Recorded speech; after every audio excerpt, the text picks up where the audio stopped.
नमस्कार प्रिय विद्यार्थियों, आज हम हिस्ट्री का 12वां प्रैक्टिस सेट करेंगे। जिसने भी पहले के 11 प्रैक्टिस सेट नहीं देखे हैं तो वो ज़रूर देख लें। तो चलिए आज का हमारा प्रैक्टिस सेट शुरू करते हैं। आज का हमारा पहला क्वेश्चन है, ब्रिटिश शासनकाल में किस कानून के अंतर्गत लोगों को बिना उचित सुनवाई के बंदी बनाने की अनुमति थी? ए. Rowlatt act, B. 1870 का sedition act, C. Hindu code bill, D. Ilbert bill. तो इसका राइट आंसर हो जाएगा option number A, Rowlatt act. प्रिय विद्यार्थियों, भारत में क्रांतिकारियों के प्रभाव को समाप्त करने के लिए 1919 में रोलेट एक्ट या काला कानून पारित कर दिया गया था। इस एक्ट को बिना वकील, बिना अपील एवं बिना दलील का कानून भी कहा गया। इसे काला अधिनियम एवं आतंकवादी अपराध नियम के नाम से भी जाना जाता है। इसके विरोध में गांधी जी ने 6 अप्रैल 1919 ईस्वी को एक देशव्यापी हड़ताल का आह्वान किया तथा सत्याग्रह सभा की स्थापना की। नेक्स्ट क्वेश्चन, असाधारण मंदी की शुरुआत का संबंध है? ए. जापान में कीमतों की गिरावट, बी. यूरोप में मूल्य सूची में आकस्मिक चढ़ाव, सी. वॉल स्ट्रीट में कीमतों का गिरना, डी. प्रशांत महासागरीय क्षेत्र में मंदी। तो इसका राइट आंसर हो जाएगा option number C, Wall Street में कीमतों का गिरना। प्रिय विद्यार्थियों, अगस्त 1929 से सितंबर 1939 तक 20वीं सदी की सबसे लंबी और असाधारण मंदी की शुरुआत का संबंध वॉल स्ट्रीट में कीमतों के गिरने से है। नेक्स्ट क्वेश्चन, अर्थशास्त्र का सर्वप्रथम अंग्रेजी अनुवाद कब प्रकाशित हुआ? ए. 1905 में, बी. 1909 में, सी. 1915 में, डी. 1960 में। तो इसका राइट आंसर हो जाएगा ऑप्शन नंबर सी, 1915 में। प्रिय विद्यार्थियों, कौटिल्य ने अर्थशास्त्र की रचना की थी। यह मौर्यकालीन राजनीति और लोक प्रशासन पर लिखी गई पहली प्रमाणिक पुस्तक है। अर्थशास्त्र में कुल 15 अधिकरण, 180 उपभाग तथा 6000 श्लोक है। आर समाजशास्त्री ने सर्वप्रथम 1909 में इसे मूल रूप में प्रकाशित करवाया था तथा 1915 ईस्वी में इसका सर्वप्रथम अंग्रेजी अनुवाद प्रकाशित किया। नेक्स्ट क्वेश्चन, 17वीं शताब्दी में निम्नलिखित राज्यों में से कौन सा राज्य राष्ट्र राज्य नहीं था? A. France, B. Germany, C. England, D. Spain. तो इसका राइट आंसर हो जाएगा ऑप्शन नंबर बी, जर्मनी। प्रिय विद्यार्थियों, 16वीं 17वीं शताब्दी में राष्ट्र राज्य का उदय यूरोप में हुआ था। इसका उदय पुनर्जागरण के कारण सामंतवाद के विरोध में हुआ था। यूरोपीय मूल के जनसमूहों के भौतिक तथा सांस्कृतिक विकास के लिए राष्ट्र राज्य की अवधारणा अत्यंत उपयोगी सिद्ध हुई। इसमें साम्राज्यवादी तत्व भी शामिल थे। 17वीं सदी में फ्रांस, स्पेन, इंग्लैंड, पुर्तगाल तथा हॉलैंड राष्ट्र राज्य थे, जबकि जर्मनी, इटली, भारत राष्ट्र राज्य में शामिल नहीं थे।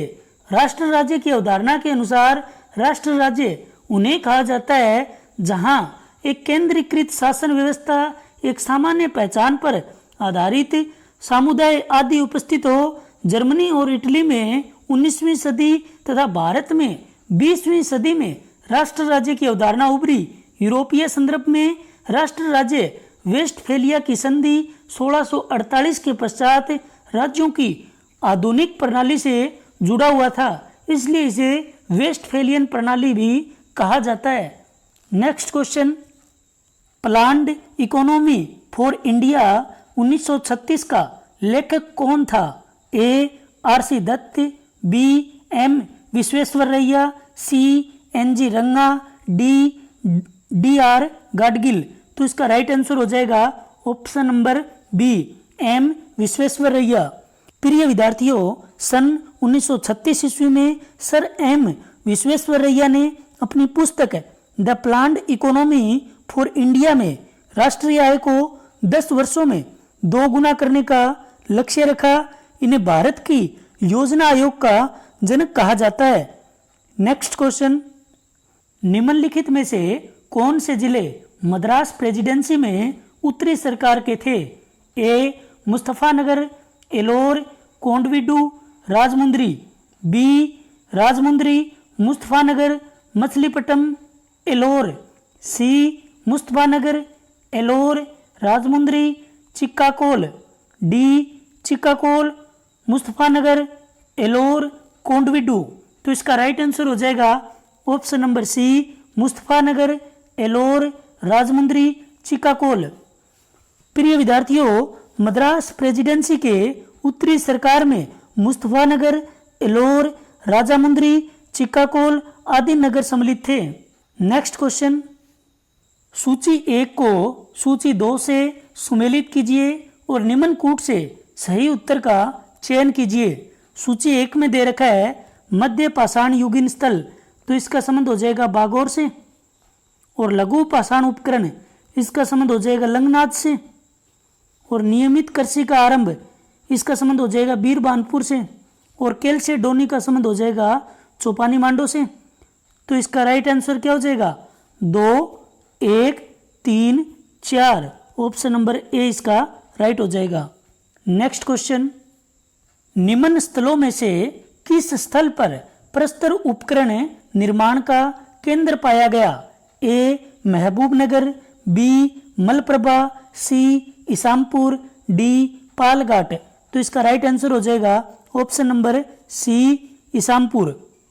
प्रिय विद्यार्थियों, प्रस्तर उपकरण निर्माण केंद्र कर्नाटक के गुलबर्गा जिले के इसामपुर नामक स्थान से प्राप्त हुआ है। यह पूरा पाषाण युगीन स्थल है। 1983 में सिंचाई परियोजना के निर्माण कार्य के समय इस स्थल की जानकारी प्राप्त हुई। यहाँ से असूलियन औजारों के प्रमाण मिले हैं। इनका निर्माण क्वार्टजाइट, बेसाल्ट तथा चरट जैसे पत्थरों से किया गया था। प्राप्त औजारों में छुरी, हस्तकुठार, क्लीवर तथा स्क्रैपर प्रमुख है। नेक्स्ट क्वेश्चन, सूची 1 को सूची 2 से सुमेलित कीजिए और निम्न कूट में से सही उत्तर का चयन कीजिए। सूची 1 में दे रखा है पुस्तक का नाम और सूची 2 में दे रखा है उससे संबंधित लेखक का नाम। तो अर्ली मुगल पेंटिंग, इसका संबंध किससे हो जाएगा? मिलो क्लीवलैंड बिच से। ए हिस्ट्री ऑफ ए सल्तनत आर्किटेक्चर, इसका संबंध किससे हो जाएगा? आरनाथ से। और Mughal painters and there works, इसका संबंध किससे हो जाएगा? इसका संबंध हो जाएगा सोम प्रकाश वर्मा से। और Mughal architecture in outline of its and development, इसका संबंध किससे हो जाएगा? एबा कोच से। तो इसका राइट आंसर क्या हो जाएगा? 3, 4, 1, 2। ऑप्शन नंबर ए इसका राइट हो जाएगा। नेक्स्ट क्वेश्चन, पाकिस्तान में सरस्वती नदी निम्नांकित किस नाम से जानी जाती है? 1 नंबर दे रखा है नाड़ा, 2 नंबर दे रखा है रेनी, 3 नंबर दे रखा है अकड़ा, 4 नंबर दे रखा है वहिंदा। तो ये तो चारों ही नामों से जानी जाती है। तो इसका राइट आंसर क्या हो जाएगा? 1, 2, 3 और 4। ऑप्शन नंबर डी इसका राइट हो जाएगा।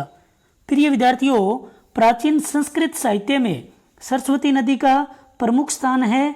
पाकिस्तान में सरस्वती नदी को नाड़ा, रेनी, अकड़ा और वहिंदा के नाम से जाना जाता है।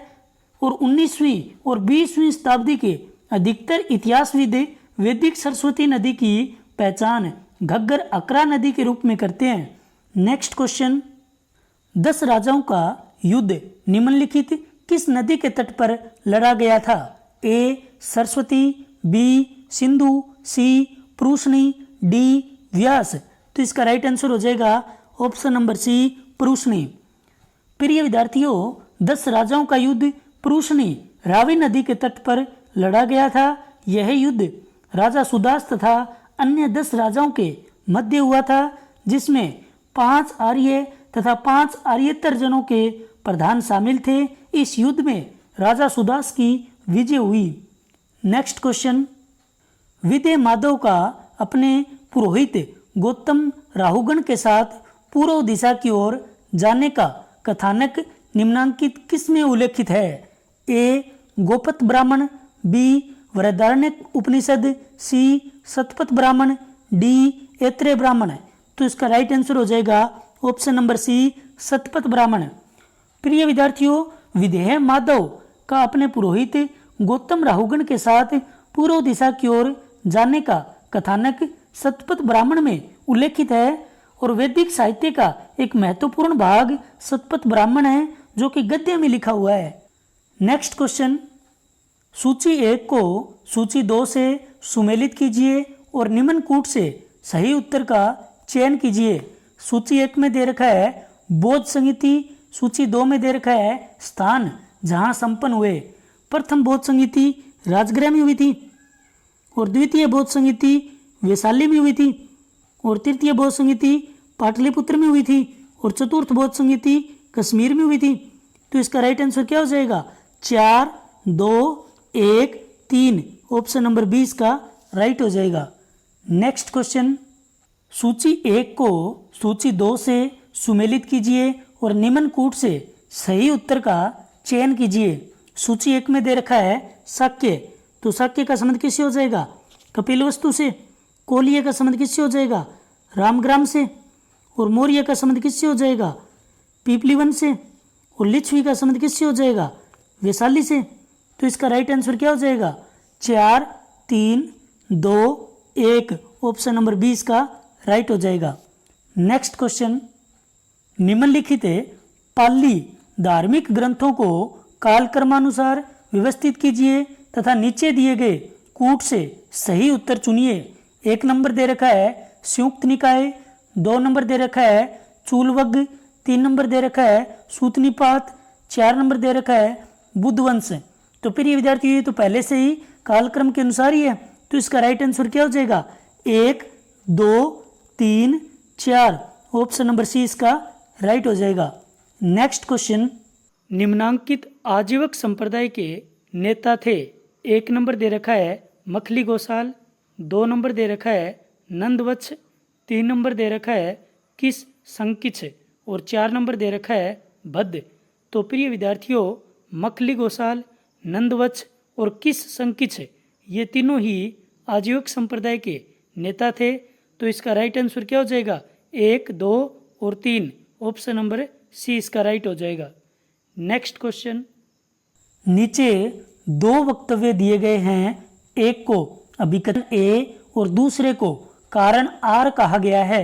अभिकथन ए दे रखा है बंगाल से खरोष्टी के अभिलेख मिले हैं, तो अभिकथन तो एकदम सही है। और कारण क्या दे रखा है? कारण दे रखा है खरोष्टी बंगाल में बहुप्रचलित थी, तो ये कारण गलत हो जाएगा। तो इसका राइट आंसर क्या हो जाएगा? ऑप्शन नंबर सी, ए सही है परंतु आर गलत है। प्रिय विद्यार्थियों, अशोक के शिलालेखों में ब्राह्मी, खरोष्टी, ग्रीक एवं अरेमाइक लिपि का प्रयोग हुआ है। ग्रीक एवं अरेमाइक लिपि का अभिलेख अफगानिस्तान में, जबकि खरोष्टी लिपि का अभिलेख उत्तरी प्रांत पाकिस्तान एवं बंगाल से प्राप्त हुए हैं और खरोष्टी लिपि का बंगाल में बहुप्रचलित होने का ऐतिहासिक साक्ष्य प्राप्त नहीं है। नेक्स्ट क्वेश्चन, नीचे 2 वक्तव्य दिए गए हैं, एक को कथन ए और दूसरे को कारण आर कहा गया है। कथन ए दे रखा है मिताक्षरा मतानुसार पिता अपने जीवन काल में अपनी संपत्ति अपने पुत्रों में विभाजित कर सकता है, तो कथन तो एकदम सही है। और कारण क्या दे रखा है? मिताक्षरा ने पुत्र को पैतृक संपत्ति का आनुवंशिक उत्तराधिकारी स्वीकार किया, तो कारण भी एकदम सही है। लेकिन प्रिय विद्यार्थियों, जो कारण दे रखा है वह कथन की सही व्याख्या नहीं कर रहा है, तो इसका राइट आंसर क्या हो जाएगा? ऑप्शन नंबर बी, ए और आर दोनों सत्य है परंतु आर ए की सही व्याख्या नहीं है। नेक्स्ट क्वेश्चन, सूची 1 को सूची 2 से सुमेलित कीजिए और निम्न कूट से सही उत्तर का चयन कीजिए। सूची 1 में दे रखा है चंद्रगुप्त, तो इनका संबंध किससे हो जाएगा? पुष्यगुप्त से। और स्कंदगुप्त का संबंध किससे हो जाएगा? प्रणदत्त से। और रुद्रदामन का संबंध किससे हो जाएगा? सुविशाख से। और अशोक का संबंध किससे हो जाएगा? तुषास्प से। तो इसका राइट आंसर क्या हो जाएगा? 4, 3, 2, 1। ऑप्शन नंबर सी इसका राइट हो जाएगा। नेक्स्ट क्वेश्चन, बागीलाय के सिक्के निम्नांकित से मिले हैं। 1 नंबर दे रखा है नासिक, 2 नंबर कौशाम्बी, 3 नंबर नर्मदा घाटी, 4 नंबर गोदावरी कृष्णा घाटी। तो प्रिय विद्यार्थियों, बागीलाय के सिक्के नर्मदा घाटी से प्राप्त हुए हैं। तो इसका राइट आंसर क्या हो जाएगा? ऑप्शन नंबर सी केवल 3। प्रिय विद्यार्थियों, बागीलाय के सिक्के नर्मदा घाटी से प्राप्त हुए हैं, जबकि निष्क जिन्हें सोने का सिक्का और शतमान जिन्हें चांदी का सिक्का कहते हैं, उत्तर वैदिक काल में अंतरजिखेड़ा से प्राप्त हुए हैं। और कृषापण जो कि चांदी के सिक्के थे, और सुवर्ण सोने के सिक्के, मास्क तांबे का सिक्का, और काकनी तांबे का छोटा सिक्का मौर्य काल के सिक्के हैं। तो विद्यार्थियों, आज की क्लास हम यही समाप्त करते हैं। मिलते हैं अगली क्लास में। तब तक खुश रहिए, मस्त रहिए और पढ़ते रहिए।